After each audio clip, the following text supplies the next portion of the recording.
that you can't start over. They told you you're too drunk to start over. They told you you're too poor to start over. They told you that you're too sexually promiscuous to start over. They told you that you're too big to start over. They told you that you lie too much to start over. But I'm here today to tell you that we can start over. God has shown us that it doesn't take a long time to start over, because every single year he gives us 4 seasons to be able to understand the change of time. The change of time shows us, because of our sin, God said, I want you to remember something, and so I'm going to paint it on the very backdrop and landscape of your environment. Our environment changes because of our sin. I want you to know, when Adam and Eve were living in the garden, it was always green. Everything was always beautiful. He never had to tend the soil. But when he put them out of the garden, then now we have seasons. The seasons change. Things live and they die. It is an example for us to recognize that in our lives there are some things that are living, some things that need to die, and some things that need to be reborn and rebirthed. There are some folk that your joy has been dead. Your peace has been dead. Your love has been dormant. And this is a season whereby you can start over again. A season whereby you can drop off the brown and the dead stuff that has come with a winter season in your life, and proclaim that Jesus is yet alive. And his season shows us that we can spend time in the tombs of death, but if we hold on, we can spend time in the power of his resurrection. And so in John chapter 4, he met a woman, a Samaritan woman, a woman that was not a desirable ethnic group for the Jews. Christ was of the ethnic group that comes from the Jewish nation, and the Samaritans did not have dealings with the Jews. And so Jesus all of a sudden says, I've got to go to Samaria. And on his way to Samaria, he gets there. He's tired from his journey. It's the end of the day, so to speak. And he gets there at a well that has significance because it says it's Jacob's well. And so there's a history with Christ's family at the well. We find that there's also a history in the family of the Samaritans at that well. And so it was very fitting that they might come to the well together at the same time. And Jesus, although tired, is open to a discourse with this woman. And so they began to have a conversation, which starts by Christ asking the woman to give him to drink from the well. You know, this was strange in that day. And as a matter of fact, the woman says there in chapter 4, in chapter 4, if you look at verse 9, she says that Jews have no dealings with the Samaritans. Jews have no dealings with the Samaritans. And so you would think that this is kind of odd. Why would Jesus, knowing that these two groups don't get along, why would he ask her to give him water? Number 2, you would ask now, I'm sure that even some of my teenage scholars might ask this question: why would Jesus, who has all of this power, who is the Son of God, ask anybody for water? For all he'd have to do is call his Father, and the angels would drop down buckets of water if that's what he wanted. But he stopped and he asked this Samaritan woman for some water. I want to remind you, Liberty Hill, that we're in a year of examination whereby we need to check ourselves. You know, there are times when the Lord will ask us a question not to get the answer for himself, but to bring an answer in us. We have to ask a question so that we can get the answer in ourselves. Sometimes the Lord teaches us by asking us. Sometimes we don't like the questions that God asks, and the reason that we don't like the questions that God asks is because we don't want to be taught the answer that God is looking for. The fact is, I know that we tell these little lies like we don't know the difference between right and wrong. But I want you to know that each of us have been shaped and formed by God. And because he has laid his hands on us, there's something within us, that Spirit of God, that constantly and continually tells us that something's wrong. Some years ago, my cousin, my little cousin, and she'll know who she is, and her mother knows who she is. They asked her a question, and her answer was, let your conscience be your guide. Little bitty girl say, let your conscience be your guide. If I might tell you today that the Holy Spirit is available to all of us and constantly speaking. Those images that you see on television sometimes where you see the devil sitting on one side and the angel sitting on the other and they're speaking, that image is very real because God is always speaking and the demons are always speaking. And so what we have to do is we have to allow God to deal with us and speak with us and ask us some questions even when it seems that this question God should already know. And so he asked her for some water even though she was incapable of giving him water. Are there any questions that God has ever asked you that you're incapable of answering? Are there any things that God has ever placed before you, some situations and some mountains that he's placed before you that you're incapable of climbing? Are there any things that the Lord has ever placed before you that seemed though they were impossible? Well, I'm sure in this congregation, all of these working class folk that got these wonderful jobs that maybe you don't know it, but let me tell you in case you're dumb enough not to know. But there's several things that the Lord has to do for us because we're incapable of doing for ourselves. Number one, let me tell you, when you woke up this morning, who set the temperature in your body? See, at my house I have a digital thermostat. Here at the church we have digital thermostats and they're on timers and they know exactly when to set the temperature, the right temperature in the building. But this morning when you woke up, you didn't have to push no button on your body to make your body hot or cold in order to keep the blood warm. The blood kept running and you didn't have to worry about what your temperature is. You didn't have to check it. You didn't have to get in the sun like a snake to try to warm up. God set the temperature when you woke up. You ought to thank God that the Lord continues to watch after us. Don't you know that every single minute your eyes are blinking? You don't even realize it because it happens as an auditory or an automatic response. And your eyes are blinking to make sure that your eyeballs stay clean and so that you can see other people that are around you. Don't you know that even while we're sitting here marching back and forth to the restroom, that God has our liver and our kidneys working to take out the toxins in our body? And so just as your body is working physically, the Holy Spirit is trying to tell you something, fool. He's trying to say there's some cleaning that needs to take place in your spirit and in your soul. He's asking these questions so that we might examine ourselves. Is there anything that shouldn't be? Lord, take it out and straighten me. So all of us have these questions that come in life, these things that we could not do, that we cannot do without God. And so here she is faced with this question, give me some water. And so rather than to say, I can't give you some water, and I'm sure somebody's saying, preacher, how do you know she can't give him some water? Because she didn't answer that way. She didn't say, Sister Potter, she didn't say, I can't give you any water. She makes a statement and tells him, you don't have any dealings with me. If I had some readers, some speed readers, you would have read ahead. And you'd find out that later on she tells him, what are we getting the water out with? I'm glad Sister Colquitt you caught that. Later on she wants to know what to get the water out with. So this allows us to recognize that she did not have anything sufficient to get what he was talking about. And so one of the second things that we need to know, number one, we need to know that we've got to have dealings with Jesus. We got to learn how to deal. Our problem is we don't want to deal with God. We want to, and I don't mean deal with God in terms of bargain. I mean deal with God in terms of allowing God to take care of and take over your situation. Because all of us have some situation that we need to let the Lord in.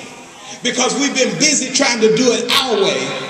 And we're so busy trying to answer the question simply by saying that God doesn't love me, God doesn't care about me, and my sin is too great. It's time for you to finally let that excuse go. It does not matter what your sin is. He still stopped at the end of the day. He should have been tired. He stopped at the end of the day to deal with this woman who was a Samaritan who was in need.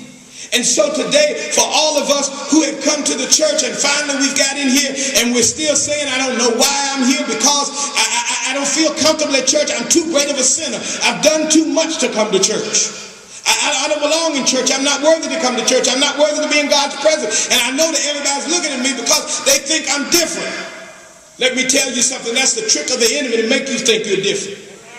Because if anybody in here would be honest, we could tell you that all of us either are just like you, we've been like you, done the things that you've done, and there's still some things that we're working on. There are some liars in this church, and there are some thieves in this church. There are some homosexuals in this church. There are some heterosexuals in this church. There are some crack dealers in this church. There are some crackheads in this church. There are some drunks in this church. There are some, everything that you think of is some of it in this church. And so at that well, there was Jesus. All of us represent this woman that was at that well. That woman making excuses saying, God, I know you don't want to deal with me. God, you don't want to deal with me. I got too much mess in me. God, you can't deal with me. I know that you've dealt with sinners before, and I know that's what the preacher says, and I know what that's what the Bible says, but I'm too tough to work with me. I've been through some stuff, Lord. I've been hurt, and I don't understand why I've been hurt. I've been molested, and I've been raped. I've been lied on. I've been shot. I've been killed. I've been beat. I've just been there, Lord. I don't know what to do. But I don't know if you love me. I don't know if you care for me. Because, Lord, you don't have no dealings with me. You don't have dealings with folks from my side of town.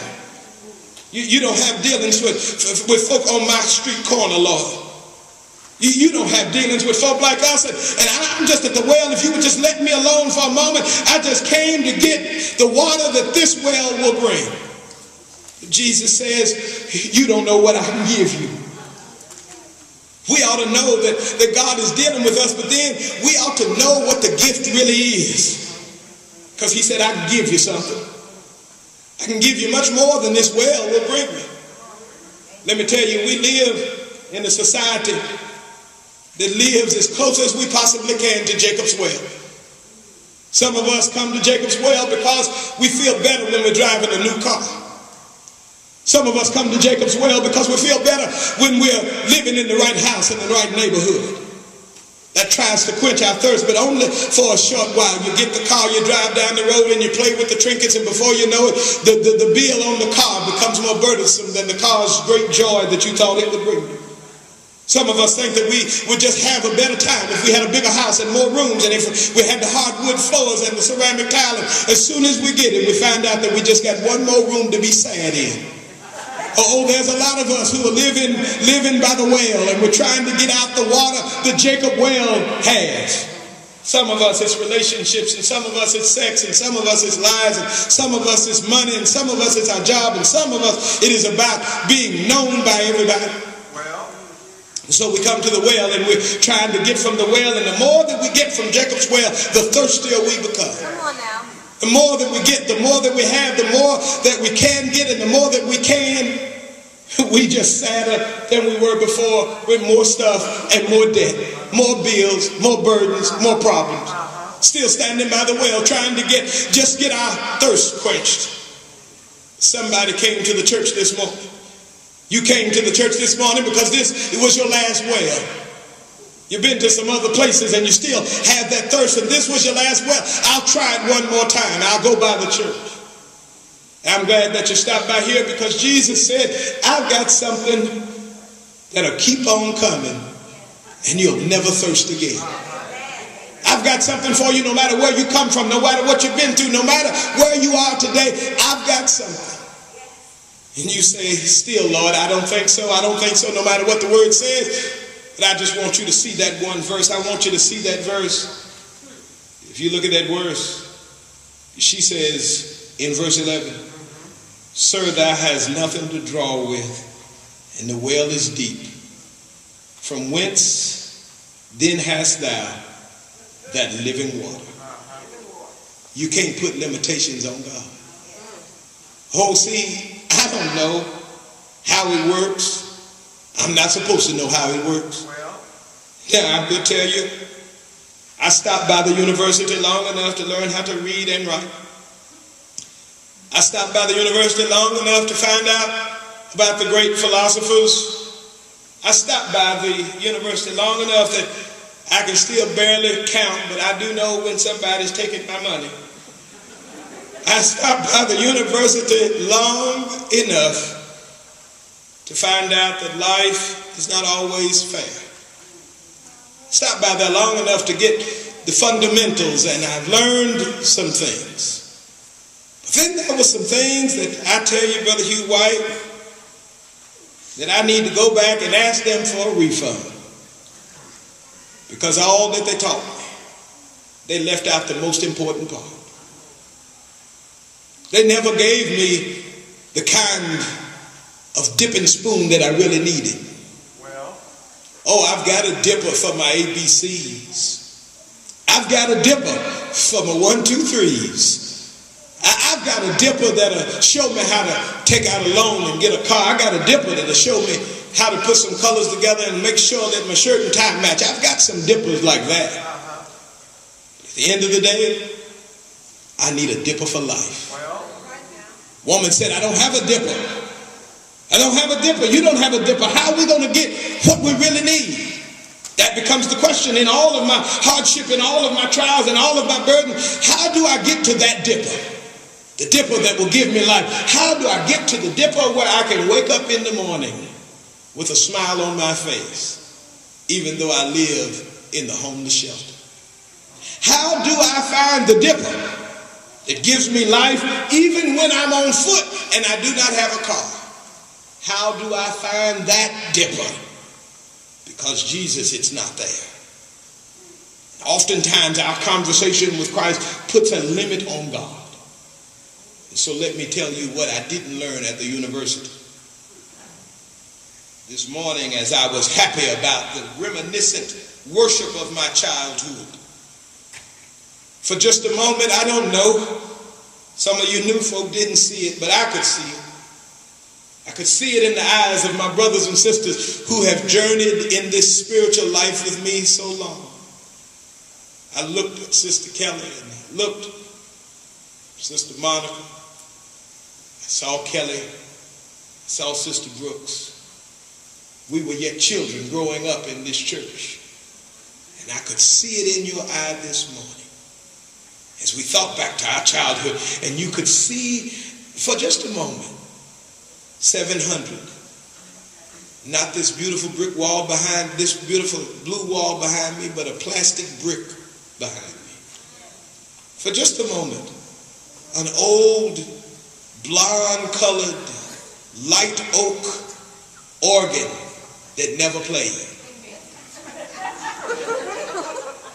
For just a moment, to my left, a walnut-colored piano with either Sister Norma McQuarrie playing Heaven Came Down and Glory Filled My Soul. For just a moment, our pastor, our founder, Reverend McQuarrie, with his beanie on his head and his deep voice that rung out, let the church say amen. And Lord, I ain't got no friends down here. For just a moment, some child being carried out to the choir room to get their behind whipped for messing up in church. For just a moment, remembering the sound of gravel as cars would come into the lot late, and you hear them through the window, and having to stand outside in the narthex with the doors shut and looking through the windows, trying to see when the ushers would let you in. For just a moment. You know what we learned there? We learned this. Those old folk told us that where there is no way, God will make a way. They taught us that there was no limitation in God. I did not experience even a question in terms of the existence of God until I got to the university. Because in the church you didn't question whether there's a God. Of course there's a God. There's no question in terms of whether there's a God. Not only is there a God, the old folk could tell you when God came to be God. Because they would tell you that he is before there was a when or a where. They would tell you that he is the Alpha and the Omega, the first and the last, the beginner and the finisher of my faith. They would tell you, you want to know something about my faith? Well, faith is the substance of things hoped for and the evidence of things not seen. How do you know you're not going to be poor always? Why? Because my God, he owns the cattle on 1,000 hills. Houses and land are his. You want to know why I know that I don't have to worry when trouble arises and when people come against me? Because the songwriter said trouble don't last always. Somebody said, the doctor said I'm sick, but I heard the old folks said by his stripes I'm healed. I heard them say that if you want to know about my enemies, they stumble and they fail. And if you wonder if I'll ever be forsaken, then ask David. David said, I once was young and now I'm old. I've never seen the righteous forsaken, nor his seed beg for bread. There is no limitation in him. No matter how you came to the well, no matter what you came looking for, no matter how bad you were, no matter what part of Samaria you're from, no matter if you're a liar, a thief, or a thug, a drug dealer, no matter what you are, there is no limitation in him.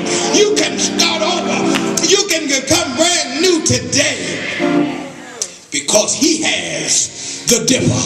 He has the dipper that can give you joy, unspeakable joy. He has the dipper that will give you the love that you've been looking for. He has the dipper that will control your wrong mind and make it your right mind. He's a heart fixer and a mind regulator. He has the dipper that will take you deep down into the well. And no matter how deep your sorrow takes you, his joy will bring you up again. I know him in the fellowship of his sufferings, but I'm so glad that I know him in the power of his resurrection. Is there anybody here that knows my Jesus? No limitation. No matter who you are, no matter what you've been through, no matter how long you've been at the well trying to get your thirst quenched, he's got a living water. A water that'll bring you joy, bring you life, it'll bring you peace, joy, unspeakable joy. For those of you today,